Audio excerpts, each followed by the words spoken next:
When you're hurt, how do you feel? You lay down, right? You take a second, you take your vitamins, you do your thing.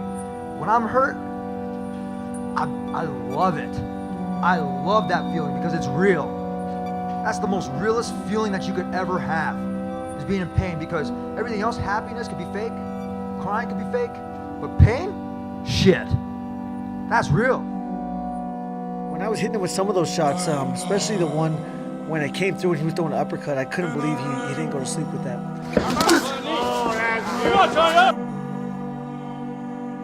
I didn't get knocked down. I kept fighting through that. I thought about Jesus, man, carrying the fucking cross, and that dude would not quit. Every single time that they would beat him down, he would get back up and he would keep moving forward.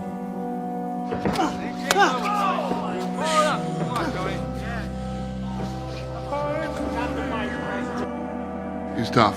Yeah, maybe too tough for his own good. Yeah, 100%. When you take damage like this, you're never gonna be, never ever. Even if you're Tony Ferguson. Now he gonna come back. Someone gonna beat him again. I believe. I was thinking the whole entire time when Charles had my arm out like that, I was like, you can tap. I remember my kid, he had his arm hyperextended. One time I was like, hey, careful, I was like, you want to hurt yourself, but he's naturally like this. So when I'm in the fight, I'm thinking about my son. I'm thinking about my arm. I'm like, let it break the fucker. I was like, 'cause I'm gonna beat you with it. And in the third fight with Derry Hughes, it was the same way. These are all tests and mental battles that I went through because I wasn't ready to win yet. I wasn't ready to have that championship belt. I wasn't mentally there yet. I don't see myself getting beat up anymore. I've got that passion. I've got that hunger again. Where are you at in your career? Are you I'm barely just getting started, I'm barely hitting my prime, which is crazy because I'm 39 years old.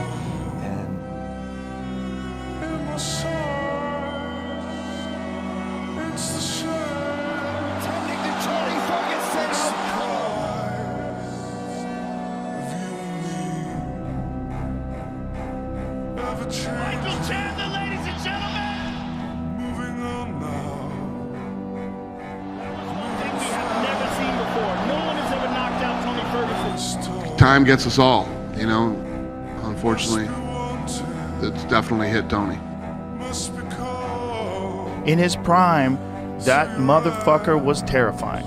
He had a long-ass win streak and fucking everybody up. He was cutting people, strangling people. He was a beast, dude. Tony Ferguson was a fucking monster.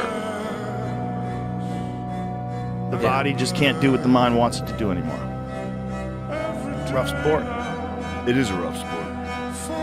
After each and every fight, I take something away from my opponent. Yeah, Gilbert is crying. And look at Usman. He's destroyed. Overcome with emotion, bided his time, did Gilbert Burns, waited 6 years to get himself into a championship setting in the UFC, and started strong tonight, but it did not go his way, and his longtime friend, former training partner, Kamaru Usman, watching intently. I'm a wrestler, so coming from wrestling, one of the biggest things is we hate to lose. We're competitors. It's a battle each and every time, because losing is death almost to us. I'm okay with that feeling. I've made friends with it. There is no losing for me, bro. There is no losing in this fight for me. Because at the end of the day, I get the answer. Either I was good enough or I wasn't. That's all I ever wanted. The time I stepped in. To just know.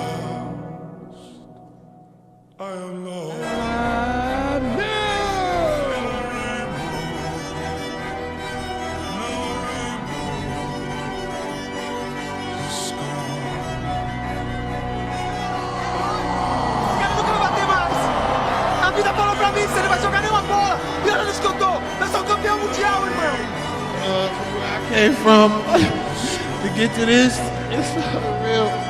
You walked around the octagon almost like as if you didn't believe it, and then it sunk in. I can touch now. I can touch now. I can feel. I best for everything in my life. I had to fight for everything. I had to fight to be here. I had to fight to get this. had to fight to just live and have a chance. Pode bater, bate, filha. Homem aqui aguenta, rapaz. Nós é iluminado, rapaz. Man, you can do anything if you're willing to fight for it, dog. I passed for everything. Last 2 years, I worked so hard. I bring my family to U.S. I start my camp in America Top Team. I leave everything I have. My mom take care of me and my 2 brothers alone, you know. Now, Dad, you proud of me, Dad. You proud of me. It comes down to that, and then I'm gonna get stripped of my title because I fucking took a bad fall in accident. I should have sued. But what I did is I felt good for my company. I wanted to be the man. I wanted to make sure that everybody knew that I fucking could do this stuff without anybody else's help.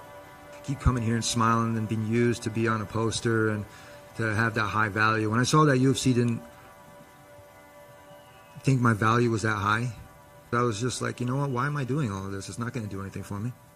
But then I realized I was getting these emails from these people from all over the world saying that I saved their life, that they didn't want to kill themselves. It's incredible. And so all those guys that are out there watching and listening, and you kind of hear me getting pissed off all the time, it's cool, it's fun, I'm all right, okay, we're going to be okay.